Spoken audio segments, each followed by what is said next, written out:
शुरुआत करने जाऊंगा एक शायरी के साथ कि जिंदगी में अगर कुछ बनना है तो अपने तरीके बदलो, इरादे नहीं। तो अगर कुछ करना है, कुछ हासिल करना है तो अपने तरीके बदलो। पढ़ने के तरीके जो है तुम्हारे, टाइम टू टाइम कितना पढ़ना है, कितना खेलना है, तो ये सब अगर कुछ बनना है तो अपने तरीकों को बदलो, इरादों को नहीं। तो शुरुआत करते हैं आज की क्लास फेस वैल्यू और प्लेस वैल्यू से। तो हमारे जो जातीय मान और स्थानीय मान जो होते हैं, तो आज का हमारा पहला टॉपिक है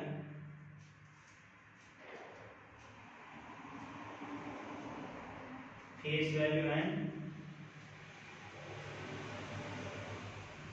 प्लेस वैल्यू।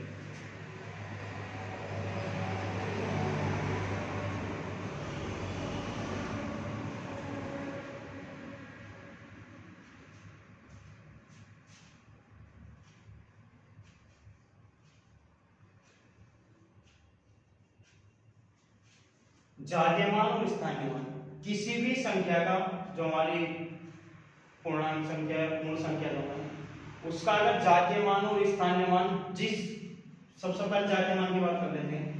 मतलब जातीय मान क्या है, अगर जो संख्या जिस स्थान पर है तो उसका जाति तो वही रहेगी सेम, कोई भी चीज हो तो उसकी जाति तो सेम रहेगी, लेकिन उस स्थान पर उसकी क्या वैल्यू है, तो उसकी क्या वैल्यू है किस स्थान पर। जैसे एग्जांपल ले लो, अब इसमें हमारा इसकी अगर जातीय मान की बात करें, जाति तो इसकी सेम रहेगी, तो फेस वैल्यू हमारी क्या हो जाएगी, इसमें 2 की 2 ही रहेगी। 4 की अगर फेस वैल्यू पूछेगा तो 4 की भी हमारी फेस वैल्यू सेम रहेगी। और इसमें अगर 4 की स्थानीय मान यानी कि प्लेस वैल्यू पूछ ले तो इस स्थान पे इसकी क्या वैल्यू है, इकाई, दहाई, सैकड़ा, हजार, ये तो मालूम ही होगा। इकाई, दहाई, सैकड़ा, हजार। तो कौन से स्थान पर दहाई है, तो दहाई हमारी ऐसी होती, तो इसकी जो प्लेस वैल्यू होगी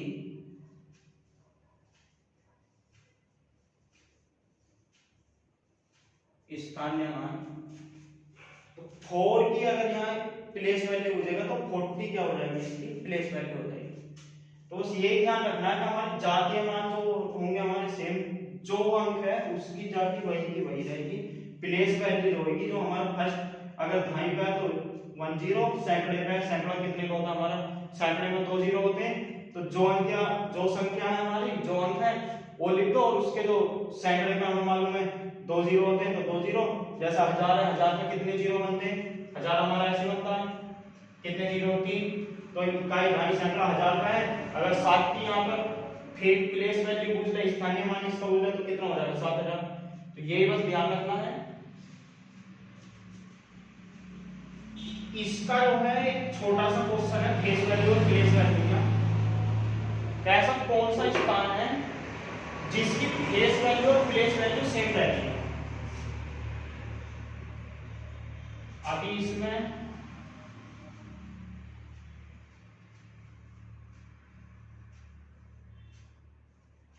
फेस वैल्यू और प्लेस वैल्यू, इसकी फेस वैल्यू भी रहेगी और प्लेस वैल्यू भी रहेगी। तो ये हमेशा ध्यान रखना कि इकाई का जो हमारा अंक होता है उसकी फेस वैल्यू और प्लेस वैल्यू दोनों एक ही रहती है।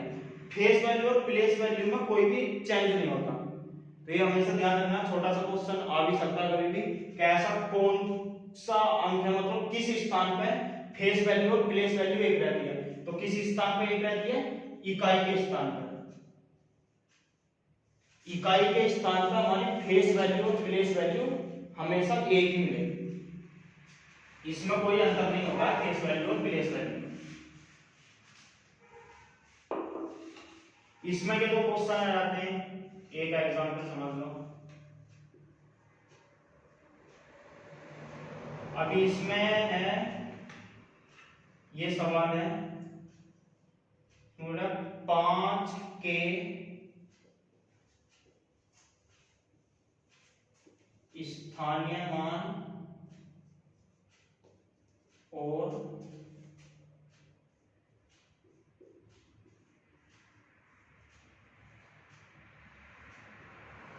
जातीय मान में अंतर बताओ। अब सबसे पहले देखो हमारा क्या हो गया, संख्या हमारी क्या है 3 4 5 1 9। स्थानीय मान और जातीय मान दोनों हमें मालूम होना चाहिए, जातीय मान और स्थानीय मान। तो कौन से का पूछा 5 का, तो 5 का पहला हमने क्या निकाल लिया स्थानीय मान। तो इकाई धारी सैकड़े से 5, सैकड़े में हमारे कितने जीरो होते हैं 2। नहीं तो सिंपल सा अगर याद रखना है 5 के आगे हमारी कितनी संख्या 1 और 1 2, एक ये तो 2 जीरो यहाँ रख दो। नहीं तो ऐसे ध्यान रखो इकाई धारी सैकड़ा सैकड़े में, तो सैकड़े में हमारे कितने जीरो होते हैं 2। तो ये तो हमारे क्या हो गया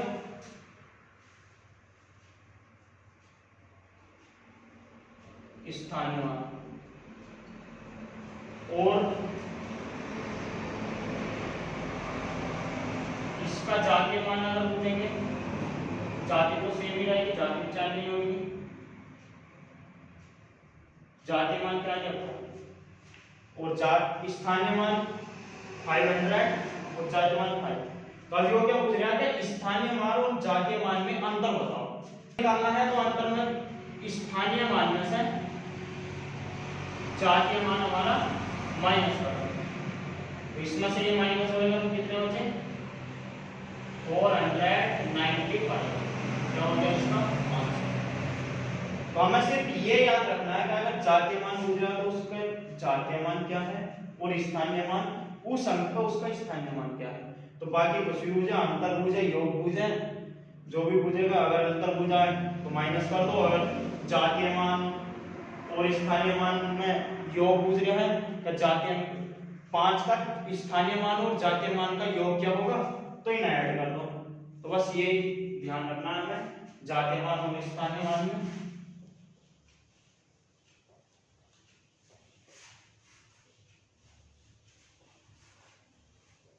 हमारा अगला टॉपिक आता है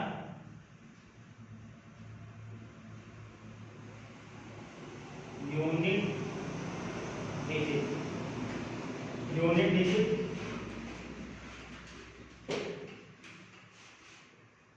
इकाई का अंक।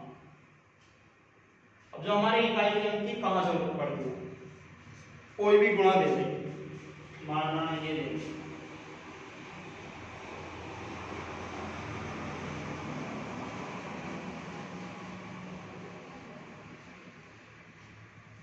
ये दे दिया कि इसमें पूछ लेते इसमें इकाई का अंक बताओ, तो कैसे निकालोगे। एग्जाम में समय बहुत कम मिलता है, एक एक मिनट एक एक क्वेश्चन के लिए भारी पड़ जाता है, कभी इतने लंबे चौड़े की तो गुणा करने बैठोगे नहीं। तो इसकी जो ट्रिक है जो है वो सब इसमें बताने वाले, या फिर कुछ दे दिया इसकी घात 35, तो अभी इसकी 35 बार तो गुणा नहीं कर पाओगे। तो ये कैसा होते हैं, तो ये सब यूनिट डिजिट में हम पढ़ाएंगे। तो शुरुआत यूनिट डिजिट की 2 से करते हैं हम, 2 की 1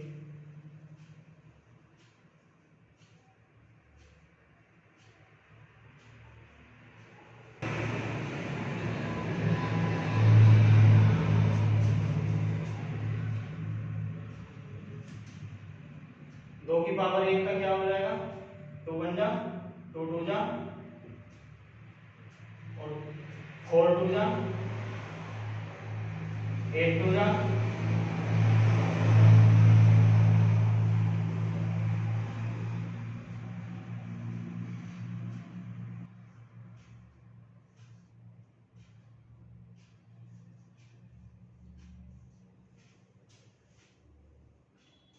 2 की एक बार करेंगे 2 आएगा, 2 की पावर 2 में करेंगे 4, 2 की 5, 2 की 6, 2 की 7, तो ये अभी देखो इसमें हमारी यूनिट डिजिट 2 की पावर 4 तक तो हमारी यूनिट डिजिट सब अलग है, लेकिन 2 की पावर जैसे 5 आई 6 आई 7 आई 8 आई रिपीट होएगा हमारे फिर सब वही 2486 यानी 2486। तो हमारी जो यहाँ से जो रिपीट हुई दोबारा से तो उसमें भी सेम ही आ रही है, यानी 2 की पावर 5 से जब हमारी चालू हुई 6 7 8 में रिपीट होएगा वही अलग है। कहने का मतलब है कि अगर 2 की पावर 4 तक है तो वहां तक तो हमें पता है 2 की पावर 1 रहेगी 2, 2 की पावर 2 में 3 आ जाएगा, 2 की पावर 3 में 8 आ जाएगा, 2 की पावर 4 में 16 आ जाएगा। लेकिन 2 की पावर के बाद जो आ रही है हमारी 5 से यहाँ से रिपीट चालू होनी हो गई। तो अगर तो हम क्या करेंगे, पावर को यानी कि घात को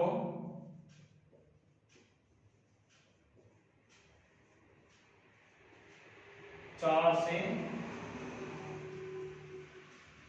विभाजित करेंगे। 4 से कैसे, अभी इसमें बोल रहा 2 की पावर 5 में इकाई अंक होता तो क्या करना है 4 से इसे मल्टीप्लाई, तो कितना बचा, एक शेषफल बचा। तो जो हमारा शेषफल बचेगा इकाई का अंक,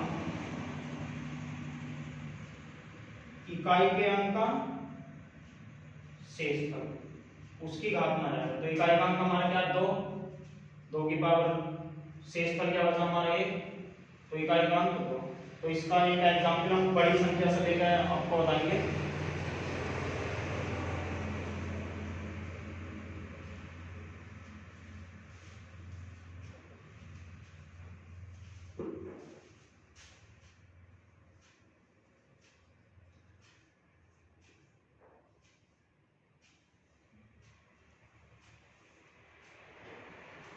संख्या हमारी 32 की पावर 37, तो इसमें पूछ रहा है इकाई का अंक, इकाई का अंक। अब हमारा इकाई का अंक क्या 2 है, तो 2 का हमारा क्या नियम है, अगर पावर 4 से ज्यादा है तो हम काय से भाग करेंगे 4 से, तो 37 को हम भाग कर देंगे तो कितनी बार बेटा 4 9 का 36 कैरी क्या होता है सिंपल। तो इकाई का अंक हमारा क्या है 2, 2 की पावर 1, तो 2 की पावर 1 का हमारा क्या हो जाएगा 2, तो इकाई का अंक हमारा क्या हो गया 2।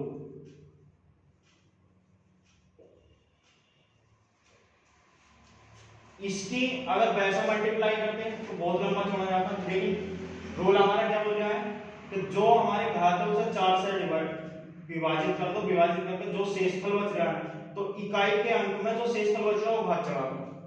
तो इकाई के अंक में वो घात चढ़ा दिया तो 2 की पावर 1, तो 1 का हमारा 2 की 1 करेंगे तो 2 ही आता है।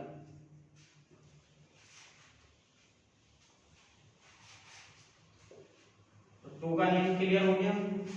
अगर 4 घात से ऊपर जाएगा तो हमारा क्या हो जाएगा, 4 से अगर ऊपर गया तो हम डिवाइड कर देंगे, मतलब भाग कर देंगे 4 से उसकी घात को।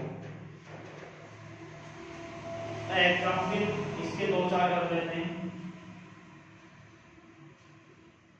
की पावर है 419, इकाई का हमें ध्यान रखना है कि जो हमारा इकाई का अंक है वो हमारा 2 ही होना चाहिए। जैसा भी हमने 2 का नियम बताया तो हमारा इकाई का अंक क्या होना चाहिए 2 ही होना चाहिए। तो 2 है, घात कितनी है 419, तो हमने क्या बताया 2 के नियम में डिवाइड कर दो 4 से, 4 से 4 पूरा कट गया और 416, कितना शेष बचा 3, 4 से 4 कट गया 416, शेष कितना बचा 3। इकाई का अंक हमारा क्या है 2, 2 की पावर हमारी कितनी आ गई 3, तो इसे ऐसे लिखेंगे 1 2 3, 2 दूनी 4, 4 दूनी 8, तो क्या है हमारा इकाई का अंक इसमें 8। तो इस नियम से हमारी कितनी भी बड़ी पावर दे दो, जितनी बड़ी हो सके, तो हम सीधा क्या करना है, अगर हमारा इकाई का अंक 2 है तो भाग हमें उसकी 4 से भाग कर देना, जो शेषफल बचेगा इकाई के अंक की घात में वो चढ़ जाएगा और उसकी मल्टीप्लाई करके लिख दोगे तो हमारा यही हमारा आंसर हो जाएगा। तो हमारा जो इसका फॉर्मूला बनेगा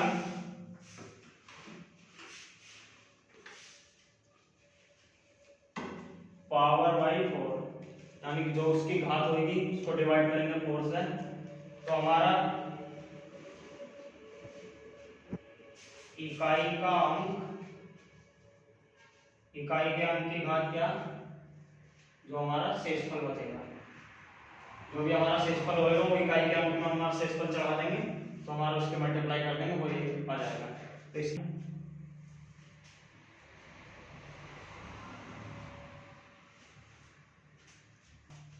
तो ये जो हमारा नियम है, ये ध्यान मतलब याद करने के लिए 2378 यानी कि 2378 मतलब 2378।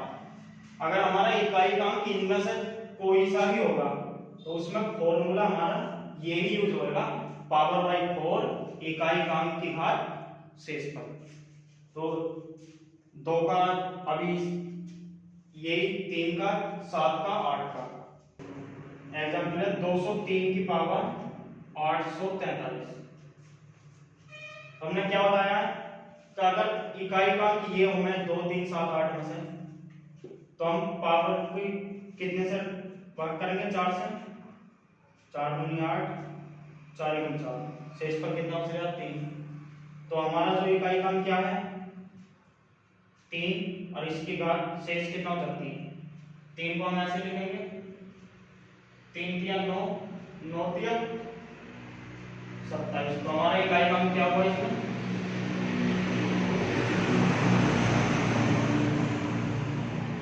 इसमें जो हमारा इकाई का अंक होगा वो होगा हमारा 7। 3 तिया 9, 9 तिया 27। तो ये जो हमारा 27 है ये वाला जो यही हमारा इकाई का अंक है। दूसरा एग्जाम्पल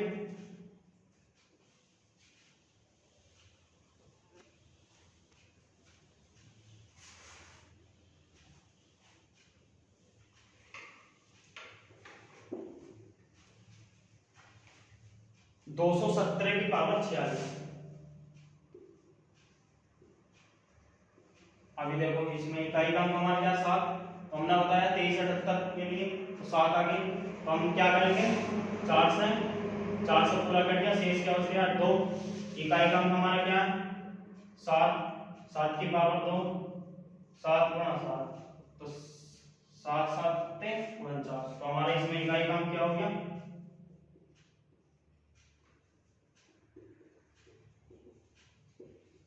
इकाई का अंक हमारा 9।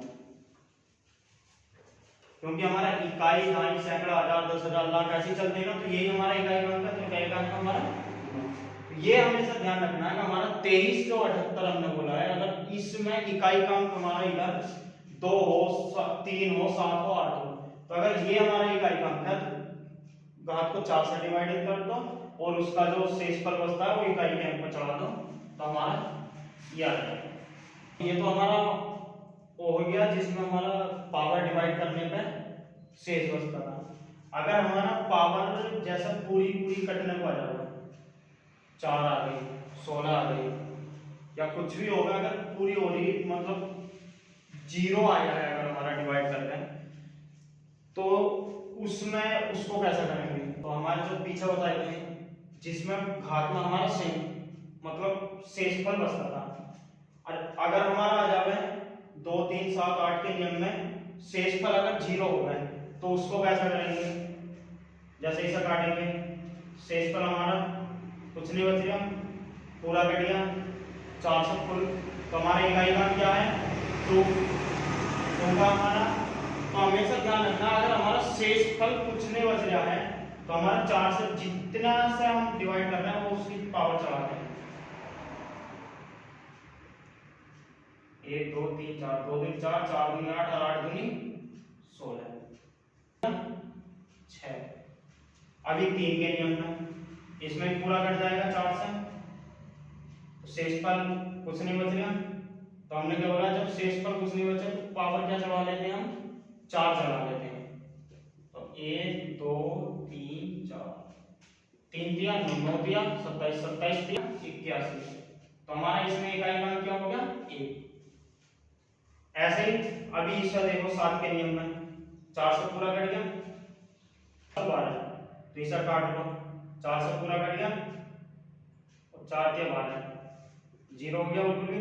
तो हमारा इकाई का क्या 7 7 की पावर 4। तो हमारा 7 की पावर अगर 4 है तो हमारा ऐसे लिखा जाएगा, तो 7×7=49।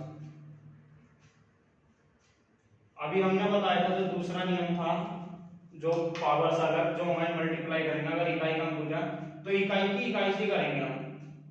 9×7=63, 3×7=21। तो हमारा इसमें इकाई का अंक क्या हो गया? 1। और ये अगर अभी से देख लो अगले 8 वाले, 4 4 4 3 8 4 2 8 0 हो गया ये भी।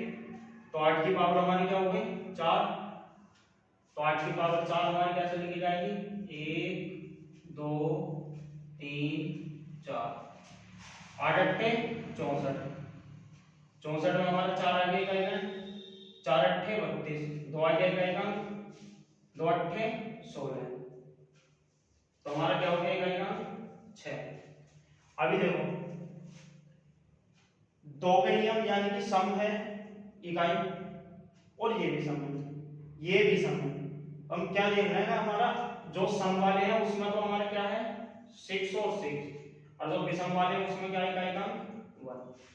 तो जो हमारा 0 हो जाएगा, पावर जिसकी 0 हो जाएगी, तो उसमें क्या आ जाएगा हमारा? सम वाले में 6 और विषम वाले में 1। तो बस यही है। अब चलते हैं अगले नियम की तरफ।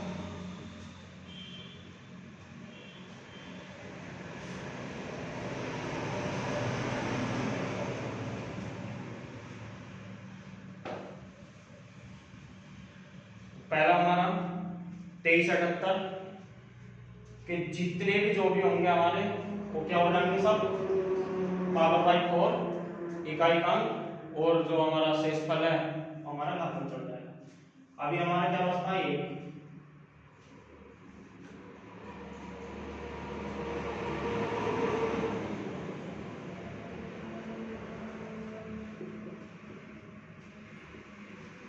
एक की हम कितने से भी करते हैं तो क्या आएगा?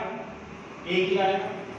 तो अगर हमारा जहां भी इकाई के अंक पर 1 अगर हमारा दिख रहा है, तो उसका इकाई के अंक में कितनी भी बड़ी पावर क्यों ना हो, कितनी भी बड़ी पावर दे दे, उसमें कोई चेंज नहीं होता।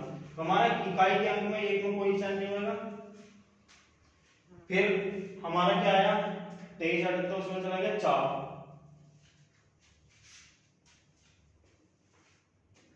तो हमारा 1 अगर होएगा तो उसमें इकाई के अंक में कोई चेंज नहीं होएगा। तो ये जो हमारा दूसरा जो है 1560, पहला क्या था हमारा?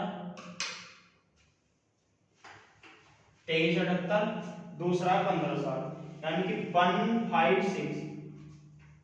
156 में हमारा अगर इकाई का अंक ये दिया हुआ है ना 156, तो इसमें हमारा यूनिट डिजिट चेंज नहीं होगा, चाहे कितनी भी पावर हो। एग्जाम्पल देख लो, 211 की पावर 709। अब हमारा क्या है? 1। तो हमने क्या बताया? 1, 5 और 6 में हमारा इकाई का अंक जो होएगा, जो हमारा यूनिट डिजिट मिलेगा, वो हमारा सेम रहेगा, उसमें कोई चेंज नहीं होगा यूनिट डिजिट में। तो हमारा इसका क्या आ जाएगा? 1 है, तो हमारा इसमें इकाई का अंक 1, क्योंकि मालूम है हमारा रूल के हिसाब से 1560 यानी 1560 में कोई चेंज नहीं होता है। दूसरा है 225,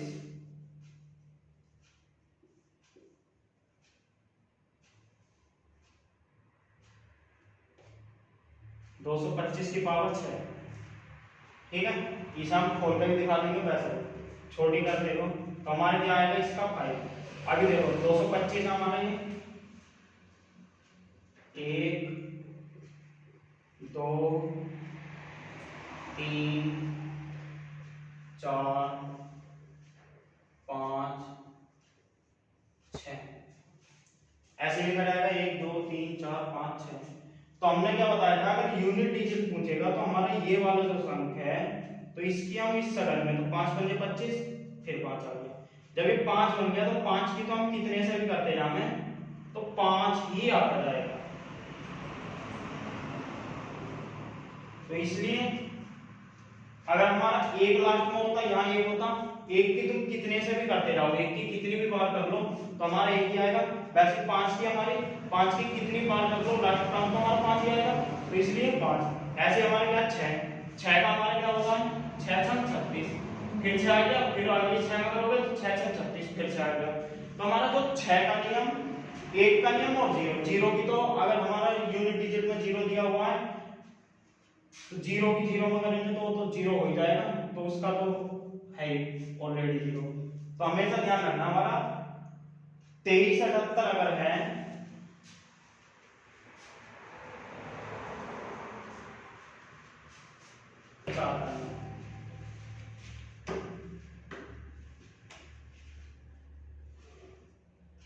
चार की पावर 1 2 3 4 5।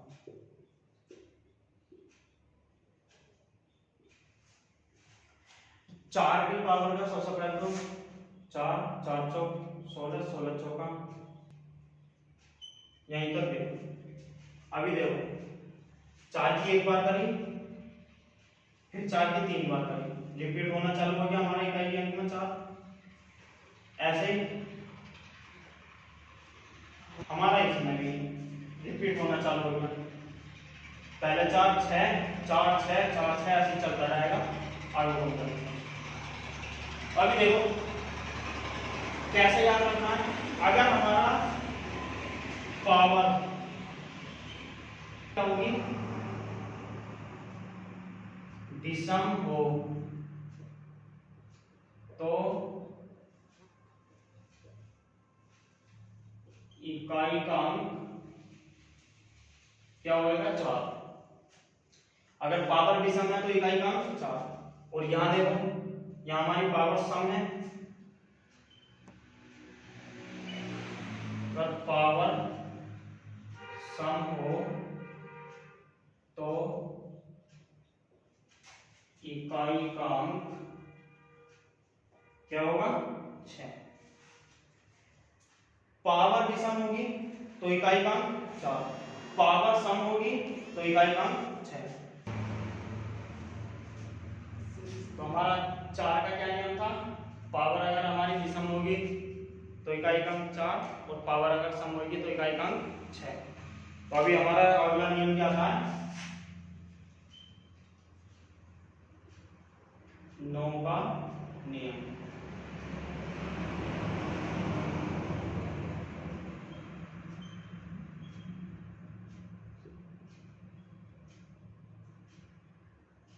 नाइन 9 9 81 700।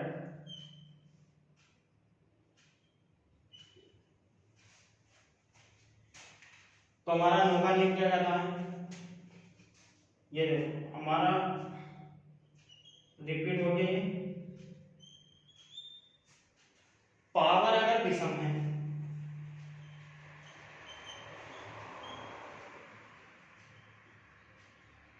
पावर विषम हो तो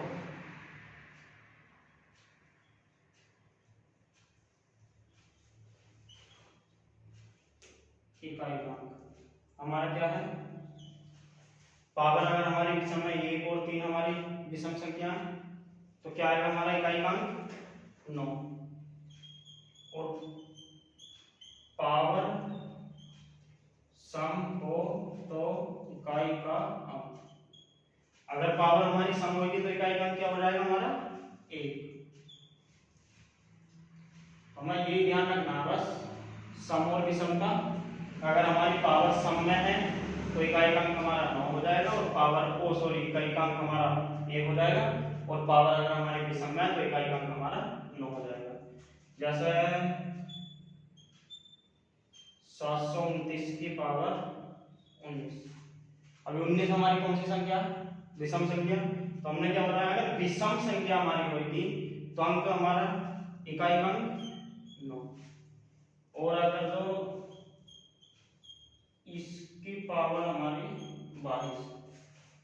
22 हमारी क्या है सम संख्या, तो सम संख्या के लिए हमने क्या बताया इकाई का अंक 1। संख्या कितनी बड़ी हो खाली यूनिट डिजिट देख लो कि हाँ 9 है, और पावर देख लो विषम है तो 9 सम है तो 1, सिंपल था।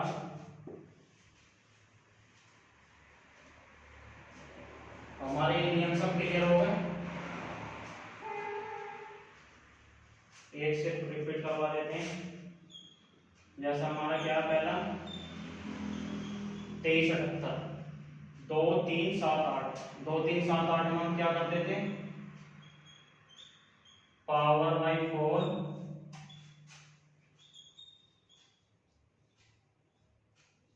इकाई का अंक की घात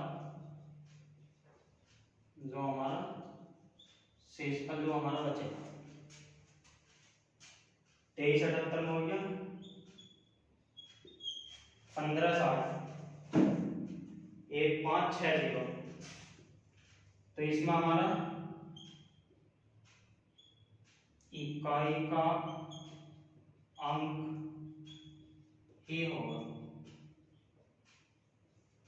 जो हमारा इकाई का अंक होगा लास्ट में अगर 1560 है तो उसमें अगर इकाई का अंक पूछा जाएगा तो हमारा सेम यही रहेगा। और 4 का नियम क्या होगा था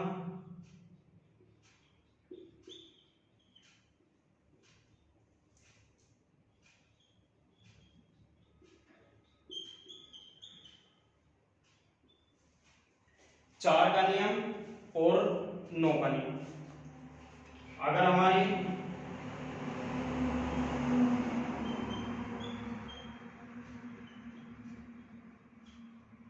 पावर विषम हो तो अगर हमारी पावर विषम होगी तो इकाई का अंक हमारा क्या रहेगा 4। पावर अगर सम हो तो इकाई का अंक हमारा क्या हो जाएगा 6। वैसे 9 के नियम में पावर विषम हो तो क्या रहेगा 9 और पावर अगर सम हो तो इकाई का क्या हो जाएगा 1। तो बस यही हमें ध्यान रखना है। बस ध्यान रखना है 2378 1560 2378 अगर इकाई का 2 3 7 8 है तो हमारा पावर बाई 4 इकाई का अंक और शेषफल और 1560 यानी कि इकाई का अंक हमारा अगर 1560 है तो उसमें इकाई का अंक हमारा जो है वही रहेगा। 4 के नियम में पावर भी सम है तो 4 और पावर अगर सम है तो इकाई का अंक हमारा 6। 9 के नियम में पावर अगर विषम है तो इकाई का अंक हमारा 9 और पावर अगर सम है तो इकाई का अंक हमारा 1। हमारे नियम कंप्लीट हो गए। नियम के बाद में जो हमारी गुणा रहती है लगती है विभाजित की तो उसमें जो सेकंड टाइप हमने बताया था उसके बाद में आगे जो आते हैं गुणनखंड। तो गुणनखंडों में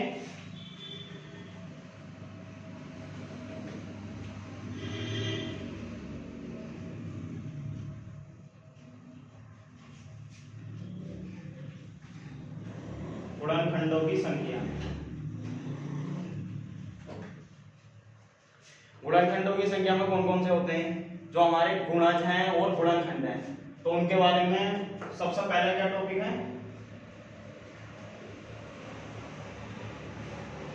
गुणनखंड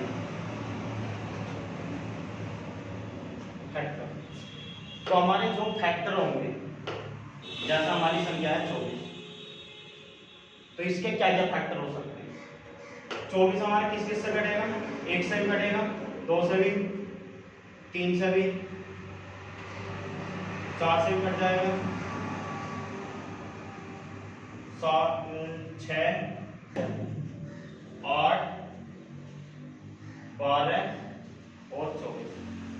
तो ये जो है 24 के क्या है ये गुणनखंड है 1 2 3 4 5 6 7 8। तो इसके टोटल कितने गुणनखंड है अगर क्वेश्चन ऐसा रहते हैं संख्या देते हैं तो इसके टोटल गुणनखंड कितने हैं टोटल फैक्टर। तो हमारे टोटल फैक्टर कितने हो गए इसके 1 2 3 4 5 6 7 8। एक टाइप तो हमारा ये हो गया।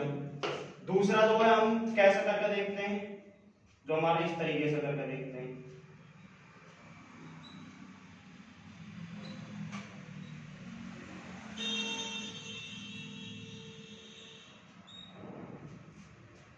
दो के कितने हो गए 1 2 3 2 की पावर 3 और 3 की पावर 1। तो इसमें जो हमारे गुणनखंडों की संख्या जो पूछेगा, तो इसका हमारा रूल है, जो हमारी घात जो होगी, घात में हम +1 करेंगे, 1 करके उन्हें गुणा कर देंगे। कैसे? घात इसकी हमारी कितनी है? 3 में +1 कर दिया 4, और इसकी घात 2 है, 2 में 1 कर दिया तो 4 दूनी। कितने गुणनखंड हो गए इसके? 8। ऐसे निकालोगे तो नियम याद रखना है कि जो हमारी घात जो होगी, घात को हम +1 करके और दोनों घातों की गुणा कर देंगे, ना कि गुणनखंड की घात की गुणा होती है। अब इससे हटाते हैं गुणज। गुणज के वैसे सवाल इतने पूछता नहीं, लेकिन याद रहना चाहिए कहाँ गुणज होते क्या हैं। तो हमारे जो गुणज होते हैं, जैसे मान लो 24 के गुणज। अब 24 के अगर गुणज पूछेगा,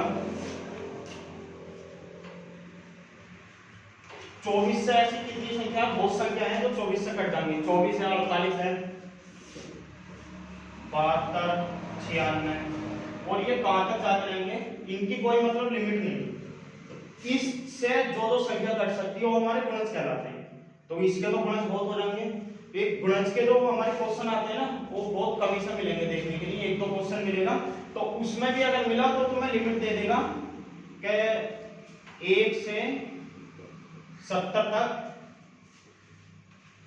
1 से 70 तक के कोई संख्या दे देगा कि 1 से 70 तक संख्याओं में 12 के गुणज दे दो, 12 के गुणज। तो ऐसा 1-2 सवाल आ सकता है। तो गुणज में हमें यही देखना है कि हमारे जिस और संख्या से कौन कौन से संख्या हमारी कट रही है, तो ये हमें पता होनी चाहिए बस। अधिकतर जो हमारे सवाल जो मिलेंगे वो गुणनखंड के ही मिलेंगे, फैक्टर के ही देखने को मिलेंगे। अभी तो हमने बताया गुणनखंड।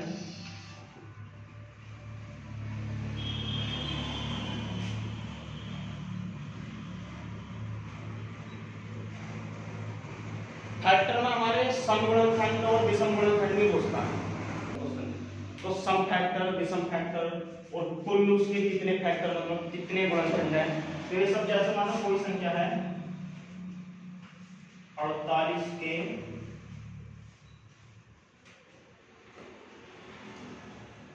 कुल गुणनखंड। तो हमारे 48 के कुल अगर गुणनखंड पूछेगा तो हमने क्या बताया था? सबसे पहले तो देखो ये 48 का कैसे कटेगा, 1 2 3 4 6 8 12 16 24 48। तो ये हमारे का कैसे कटेगा, 1 2 3 4 6 8 12 16 24 48। तो इसके कुल गुणनखंड मुझे तो उसने टोटल गुणनखंड कितने हो गए, टोटल जो हमारे इसके फैक्टर हो 1 2 3 4 5 6 7 8 9 10, कितने फैक्टर हो गए हमारे 10। अभी इसमें सम फैक्टर और विषम फैक्टर, तो हमें इसमें दिख रहा है विषम संख्या हमारी कौन कौन सी है।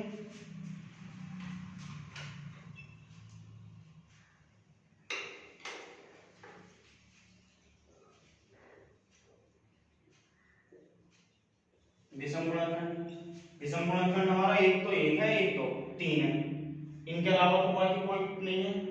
तो हमारे 1 और 3, तो टोटल कितने हो गए, 2 हमारे विषम फैक्टर। अभी बोल सम फैक्टर।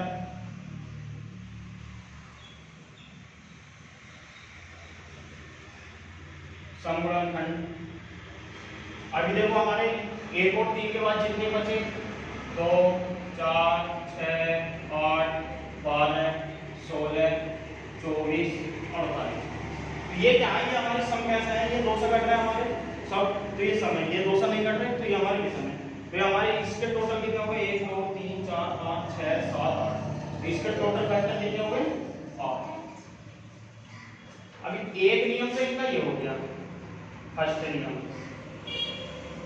तो हमने ऐसा देख लिया कौन कौन से कटेंगे, उसके बाद उसमें सम निकाले विषम निकाले। एक इसका सेकंड एक नियम और है,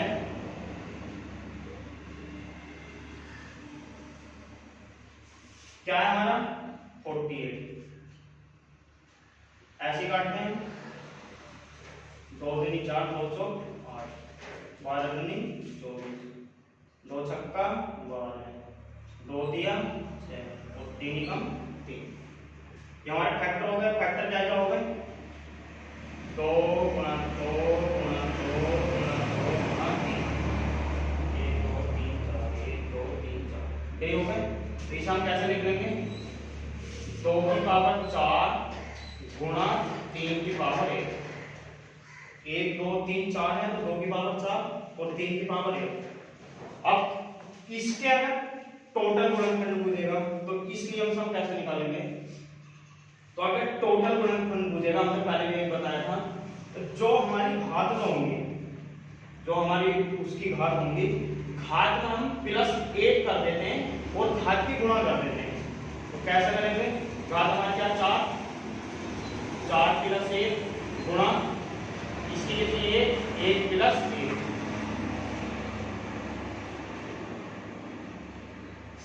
ठीक है। 4 + 1 1 + 1, तो ये कितना होगा? 4 और 1 5 और 1 और 1 2, यानी कि 5 गुणा 2, तो कितने फैक्टर हो गए इसके? 10। यहाँ निकाल लेते हैं कितने फैक्टर थे? 10। इस नियम से हम निकाला तो भी कितने फैक्टर आ रहे हैं? 10। तो हमें ध्यान रखना, जो हमारी घात है ना पावर में हम 1 ऐड करके दोनों पावर की मल्टीप्लाई कर देंगे, दोनों पावर गुणा कर देंगे, तो हमारे क्या करेंगे? गुणनखंड निकल पाएंगे। अब ये गुणनखंड क्लियर हो गया। अभी समगुणनखंड और विषम गुणनखंड आकर जो बोलने लगा है,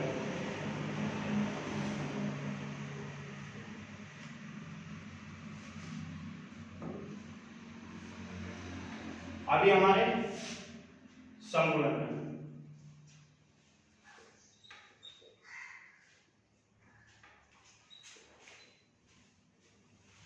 हमारे समगुणनखंड का क्या रूल है कि जो हमारी सम वाली संख्या होगी वो तो हमारी ऐसी है, जो विषम वाली संख्या होगी उसमें हम 1 ऐड कर देते हैं विषम वाली संख्या की घात में। सम संख्या की घात को ऐसे और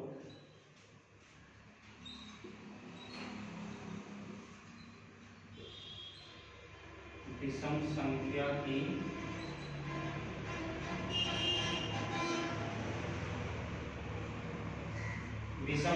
की घात में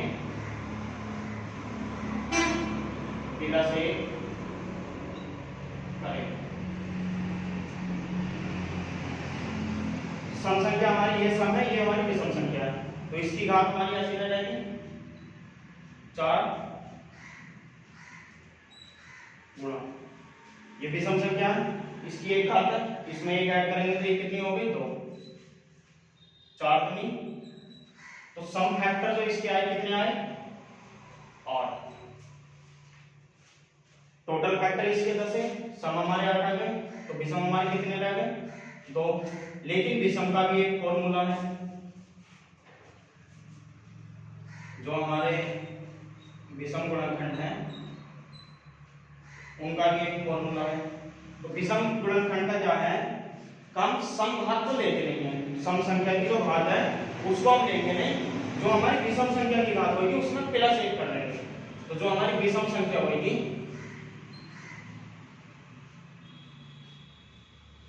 विषम संख्या की घात में +1 करेंगे। विषम संख्या यही है हमारी, तो इसकी घात में +1 कर देंगे तो क्या हो गया? 2। तो विषम गुणनखंड कितने हो गए? 2। सम गुणनखंड कितने हो गए? 8। और टोटल इसके जो गुणनखंड आए थे वो कितने आए थे? 10। क्लियर? सिर्फ हमें ये देखना फैक्टर चाहे उस तरीके से कर लो, उससे करोगे तो जो छोटी संख्या है वो तो हमारे समझ में आ जाएंगे कि हाँ ठीक है छोटी संख्या है हमारी, उसके हम तोड़कर देख लेंगे। लेकिन अगर बड़ी संख्या होगी तो हमें ये रूल उतारना पड़ेगा, इस रूल के हिसाब से हमें फैक्टर करने पड़ेंगे। फैक्टर करके उनको लिख लो। टोटल गुणनखंड अगर पूछे तो दोनों की घात में +1 करके हम दोनों की मल्टीप्लाई कर दो, हमारे टोटल फैक्टर आ जाएंगे। अगर सम गुणनखंड पूछे तो सम संख्या की घात को तो ऐसे लिख लेंगे, और जो हमारी विषम संख्या की जो घात होगी उसमें क्या कर देंगे +1। तो +1 करके जो हमारी सम संख्या की घात सेम और इसकी घात में +1 कर दिया तो 2 हो गए, 4 2 जा 8। तो सम गुणनखंड हमारे कितने होंगे 8। विषम संख्या की पूछा तो सम जो हमारी संख्या होगी सम संख्या को हम लेंगे नहीं, सिर्फ हमारी विषम संख्या की घात में +1 कर देंगे। तो विषम हमारे गुणनखंड कितने हो गए 2, जो हमने बताया भी था निकाल कर 1 और 3 हमारे विषम गुणनखंड है, बाकी सब हमारे जितने भी वो सब हमारे सम गुणनखंड है। तो इसी का 2-4 क्वेश्चन हम कराएंगे, इससे क्या रिपीट भी हो जाएगा और बड़े बड़े क्वेश्चन हैं।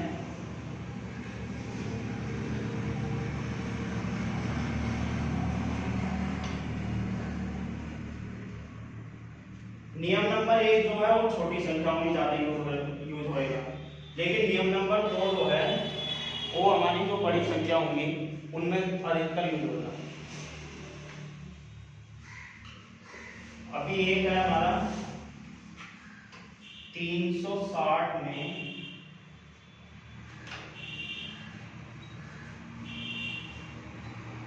सम गुणनखंड है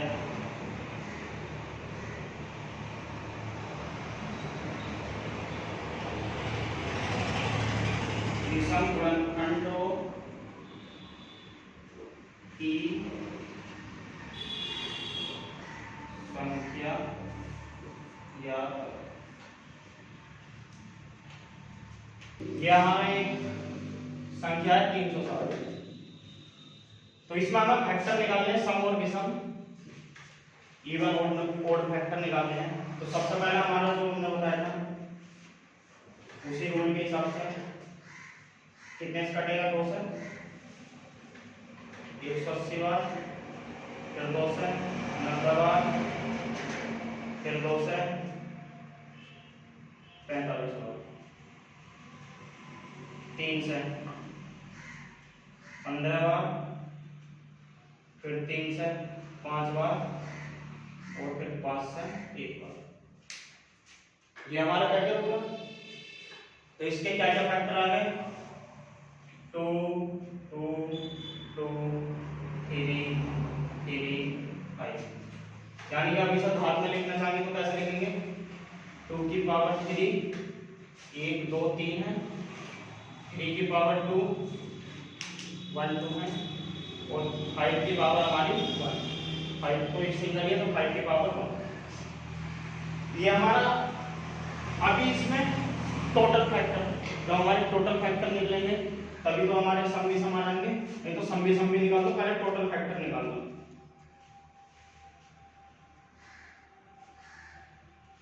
तो टोटल फैक्टर का हमने क्या नियम बताया था कि जो हमारी पावर होगी पावर में +1 कर दो और सबकी पावर की मल्टीप्लाई कर दो। तो ये हमारी क्या 3 +1, सिर्फ पावर में मल्टीप्लाई करनी, ना कि हमें नीचे की संख्याओं में।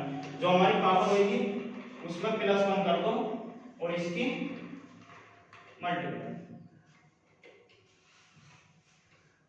सॉरी 3 और 1 4,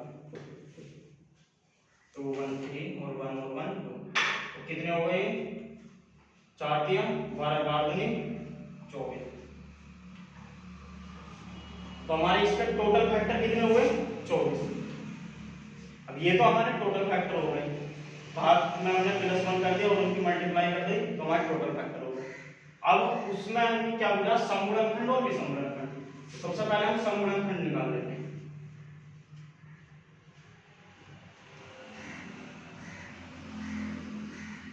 सम गुणनखंड का हमने क्या फॉर्मूला बताया था, तो जो हमारी सम वाली संख्या होगी उसकी पावर तो हमारी ऐसे सेम, तो सम वाली हमारी है तो 3 तो हमारी ऐसे आ जाएगी गुणा जो हमारी विषम संख्या होगी उसमें क्या कर देंगे हम +1। ये विषम संख्या है दोनों 3 भी 5 तो इसमें +1 करेंगे तो कितना हो जाएगा 3 और इसमें +1 करेंगे तो कितना हो जाएगा 2। क्लियर समझ में आया ये 3 और 2 कहां है, मतलब इसकी जो पावर है विषम की घात की जो पावर है उसमें हमने +1 कर दिया और +1 कर दिया। तो इसके कितने फैक्टर हो गए सम फैक्टर 3 के 9 9 दूनी 18। सम फैक्टर निकल रहे हैं। अगर हमें सम का या विषम का कोई से का भी एक रूल अगर हमें पता है तो हम दूसरे फैक्टर निकाल लेंगे। कैसे निकाल लेंगे? टोटल हमने फैक्टर निकाल ले, अभी हमने सम फैक्टर निकाल ले, तो टोटल फैक्टर में से अगर हम सम माइनस कर दें तो हमारे क्या फैक्टर आ जाएंगे? विषम फैक्टर आ जाएंगे। लेकिन अगर रूल मालूम है तो रूल से सबसे पहले हम निकाल के देखते हैं।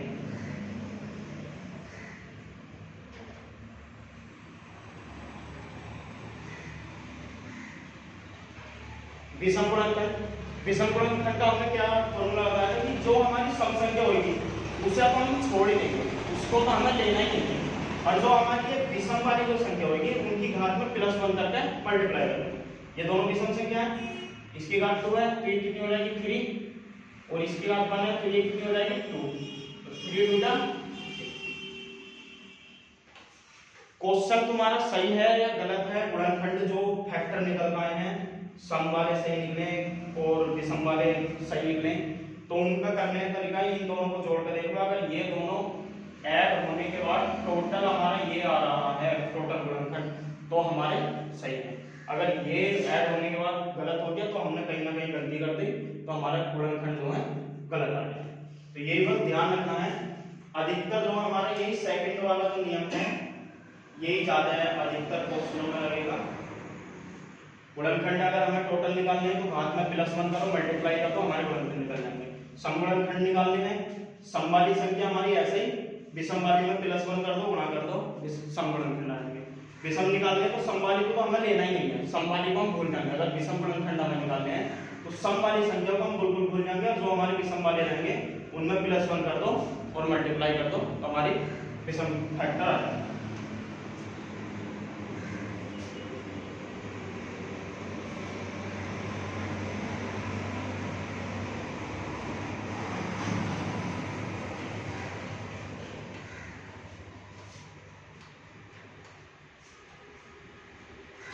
हमारे यहाँ तक गुणनखंड, फैक्टर, गुणनखंडों की संख्या, और जो हमने पीछे नंबर सिस्टम पढ़ाए थे उसमें प्राचीन संख्या, वास्तविक, अभाज्य संख्या, तो उनसे रिलेटेड 2-4 क्वेश्चन हैं जिन्हें हम कराएंगे तो उनसे समझ में आ जाएगा, कहाँ हमारा रिवीजन हो जाएगा। और बाकी क्वेश्चन आपको दे देंगे यहीं से उतारने के लिए, उनके जो हमारे क्वेश्चन होंगे उनके आंसर आप कमेंट बॉक्स में दोगे। तो सबसे पहले हम क्वेश्चन करवाते हैं आपको। ये हमारे 2 क्वेश्चन है, इसमें क्या पूछ रहा है इतने में अभाज्य गुणनखंड कितने हैं। तो हमने क्या बताया था, अभाज्य जो गुणनखंड होते हैं, अभाज्य संख्या जो होती है 1 से 100 तक, जो अभाज्य संख्या होती है या तो खुद से घटे या 1 से घटे। तो इनमें हमें सबसे पहले अगर अभाज्य गुणनखंड पूछा है तो सबसे पहले हमें देखना है तो ये जो हमारी संख्या दे रखी है ये सब अभाज्य है या नहीं है। अगर अभाज्य है तभी हमारे अभाज्य गुणनखंड निकल पाएंगे, अगर अभाज्य नहीं है तो हमारे गुणनखंड नहीं निकल पाएंगे, संख्या को हमें अभाज्य बनाना पड़ेगा। तो अभी देखो 2 3 5 7 11 ये सब हमारी अभाज्य संख्या है, इसमें कोई सी सम विषम कुछ नहीं, ये सब अभाज्य संख्या है हमारी। तो अभाज्य संख्या है, अगर गुणनखंडों की संख्या पूछेगा तो हमारी जो पावर होंगी ना उन पावर को बस आप ऐड कर दो तो हमारे गुणनखंड निकल कर आ जाएंगे। जैसे क्या है 3 + 3 + 7 + 2 + 4। हमेशा घात ही ऐड करनी है हमें, ना कि अंक जो नीचे दिया है। अंक की जो हमारी घात की है वही ऐड करनी। 3 3 6 6 और 7 13 13 तो 15 और 15 और 4 19। तो हमारे अभाज्य गुणनखंड कितने हो गए? अभाज्य गुणनखंड कितने आ गए हमारे? 25 19 सॉरी, हमारे अभाज्य गुणनखंड 19। अभी एक नीचे ये देखो, एक ये सवाल है, तो हमने क्या बताया था अगर अभाज्य गुणनखंड पूछ रहा है तो हमें सबसे पहले देखना है कि हमारी संख्या अभाज्य है या नहीं। 2 हमारी अभाज्य है, 3 भी हमारी अभाज्य है, 4 हमारी अभाज्य नहीं है, सम संख्या है, 5 हमारी अभाज्य है, 6 हमारी अभाज्य नहीं है, 7 भी हमारी अभाज्य है। अब हमें इनके निकालने गुणनखंड, तो हमने अभाज्य का गुणनखंड हमने कैसे बताया था कि जो हमारी संख्या है सब अभाज्य होनी चाहिए। तो हम सबसे पहले ये जो संख्या है इन्हें लिख लेते हैं, जो जो अभाज्य हैं अलग। ये हमारी अभाज्य संख्या है गुणा, अभी हमारा ये 4 को हम 2 × 2 लिख सकते हैं पावर 3। फैक्टर हो गए 2 दूनी 4, घात इसकी ऐसे। अभी ऐसे हमारा क्या रह गया 6, 6 को हम क्या लिख सकते हैं 2 दिया 6, पावर कितनी है 7, 7 के साथ पावर हमारी ऐसे। अब इन्हें खोल लो सबको, 2 की पावर 3, 3 की पावर 2, 5 की पावर 2, 7 की पावर 2, 2 की पावर 3, 2 की पावर 3, 2 की पावर 7 और 3 की पावर 7। अभी हमारी ये सब खुल गई। जो हमारी सम संख्या है वो हमने सब अभाज्य संख्या बना ली। अभाज्य संख्या बन गई। तो अब जब सब सभी अभाज्य संख्या है तो इनकी जो पावर है पावर को ऐड करता हूँ, 3 + 2 + 2 + 2 + 3 + 3 + 7 + 7, 1 2 2 2 3 3 7 7। हमें ये ध्यान रखना है कि जो हमारी संख्या है वो हमारी अभाज्य है या नहीं। अगर अभाज्य नहीं है तो सबसे पहले उन्हें हम अभाज्य संख्या बना लेंगे। तो अभी ना हम ऐड कर दो तो कितना बड़ा है 3 2 5 5 2 7 7 2 9 9 और 3 12 12 3 15 और 15 और 14 7 2 14 15 और 14 29। तो हमारी अभाज्य है जो गुणनखंड थे वो सब सीख गए। अभी 1-2 क्वेश्चन आ जाते हैं सहअभाज्य और जुड़वा अभाज्य, यानी को प्राइम और ट्विन प्राइम।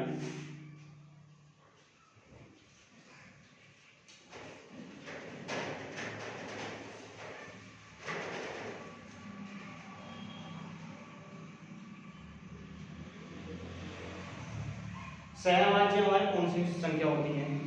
जो हमारी सहअभाज्य होती हैं जिनका मैसा 1 हो, जिनका मैसा क्या हो 1 हो।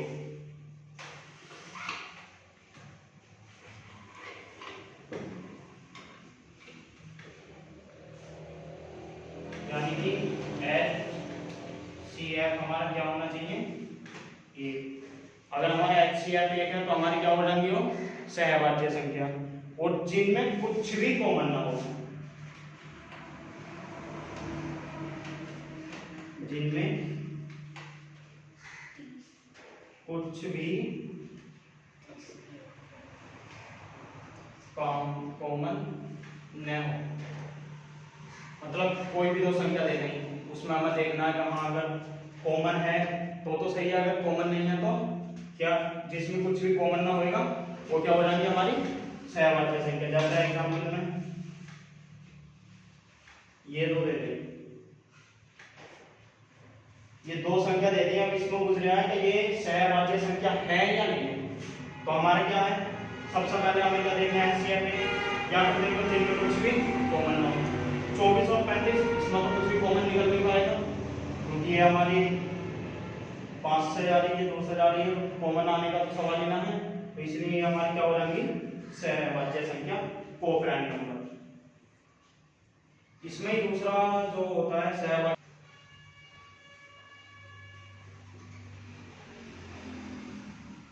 जुड़वा अभाज्य, यानी कि ट्विन प्राइम। तो हमारा ट्विन प्राइम कौन से नंबर होते हैं? हमारा क्या होता है सहअभाज्य में जिनमें कोई भी कॉमन ना हो।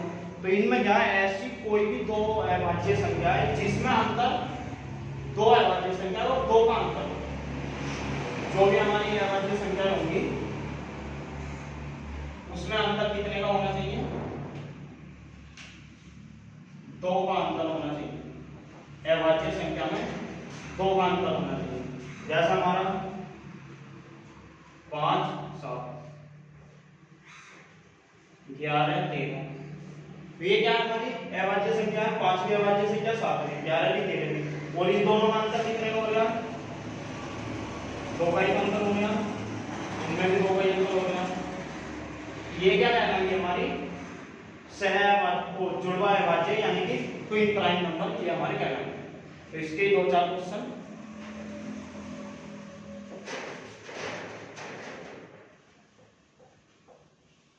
ये हमारे 3 क्वेश्चन है। निम्नलिखित समुच्चयों में कौन सा सहअभाज्य संख्या है? तो अभी हमने बताया था सहअभाज्य संख्या कौन सी होती है जिनमें कोई भी कॉमन ना हो, तो क्या कहलाएंगे हमारी सहवाच्य संख्या। अभी देखो इधर 21 दूनी 42, 21 कॉमन निकल गया, 3 दिया 9, 3 कॉमन निकल गया, और 43 दिया 129, 43 कॉमन निकल गया। लेकिन ये जो हमारी पहली 12 और 7, इनमें से कुछ भी ना ही तो कॉमन आ गया है, ना ही बाकी सब में से हमारा कुछ ना कुछ कॉमन निकल गया। तो जिसमें से हमारा कॉमन ना निकलेंगे वो क्या कहलाएंगे हमारी सहवाच्य संख्या। दूसरा है निम्नलिखित में कौन सी जोड़ी जुड़वा अवाच्य संख्या की नहीं है। तो जुड़वा अवाच्य संख्या में हमने क्या बताया था कि उसका जो अंतर होना चाहिए 2 का अंतर होना चाहिए और सभी अवाच्य संख्या होना चाहिए। 11 और 13 अवाच्य संख्या में, अंतर भी 2 का है। 71 और 73 अवाच्य संख्या है और अंतर भी 2 का है। 31 और 33 हमारी 191 और 193, ये हमारी क्या है अवाच्य संख्या है दोनों, और अंतर भी हमारा कितने का है 2 का। लेकिन इसमें हमारा अंतर तो 2 का है, लेकिन ये हमारी अवाच्य संख्या नहीं है, तो इसलिए ये जो हमारी जुड़वा अवाच्य संख्या नहीं कहलाएंगी। ये जोड़ी जो है जुड़वा अवाच्य संख्या की नहीं। अभी ये सवाल है इस ये संख्या और ये संख्या में इकाई का, तो हमने क्या बताया था इकाई के अंक में सबके रोल बताए थे अलग अलग। 23 78 याद होएगा, और दूसरा है 1560। तो ये अगर होएगा इकाई का अंक तो हमारा इकाई का अंक वही होएगा, अगर ये होएगा तो पावर बाई 4 और जो हमारा शेष पर बचेगा उसका इकाई का अंक चढ़ा देंगे। तो अभी इसमें इकाई का अंक क्या है 4, इसमें भी क्या है 4। तो हमने 4 का नियम क्या बताया था, पावर अगर विषम है तो हमारा 6 आएगा, और पावर अगर सम है तो हमारा क्या आएगा 4 आएगा। तो अभी इसकी पावर सम है तो कितना आएगा 4, और इसकी पावर विषम है तो कितना हो गया 6, और 6 4 कितने होते हैं 10। तो इकाई का अंक हमारा क्या हो गया 0। तो 0 कौन से उस पे है सी है। तो हमें सिर्फ नियम याद रखने हैं कि हमारा 23 78 क्या होता है, ये नियम 1560 हमारा क्या बोलता है, और 4 का और 9 का नियम सम विषम। 23 78 पावर बाई 4 जो हमारा शेषफल बचेगा उसे हम बाद में चढ़ा देते हैं। और ये अगर ये कहीं भी होगा इकाई का अंक, अगर मान लो यहाँ इकाई का अंक क्या हो जाता दोनों जगह, एक जगह 0 हो जाता, एक जगह हो जाता 7। तो हमने क्या बताया 7 में 6। तो अगर जो ये है 0 6 5 1 अगर ये है तो हमारा इकाई का अंक जो हमारा चेंज नहीं होता। अभी हमारा ये क्या 0 और उधर क्या 6, 0 और 6 जोड़ेंगे तो क्या आ जाएगा 6। तो इसका क्या आंसर हो जाता 6 हो जाता। तो बस यही ध्यान रखना है, टॉपिक जो भी नियम पढ़ाएंगे वो सब याद रखने हैं।